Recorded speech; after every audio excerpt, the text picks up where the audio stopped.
Welcome to the ultimate guide for using KRNL Executor in Roblox scripting for 2025. Today, we'll explore its significance and features for game developers like you. KRNL has introduced several exciting features this year, making scripting more accessible and powerful for everyone. Let's take a look at what's new.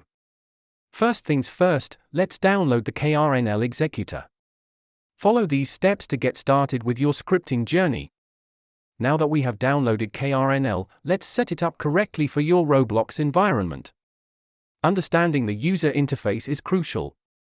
Let's explore the key components of KRNL Executor and how to use them effectively. Finding great scripts is essential for enhancing your gameplay. I'll show you where to look and how to load them into KRNL. Now for the fun part, executing scripts. Here's a detailed walkthrough on how to run scripts smoothly within your Roblox games. Safety first.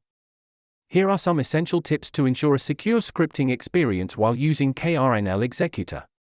Encountering issues? Don't worry. Here are some common troubleshooting tips to keep your scripting journey smooth. As we conclude, let's consider the future of KRNL Executor and its ongoing impact on the world of Roblox scripting. The possibilities are endless.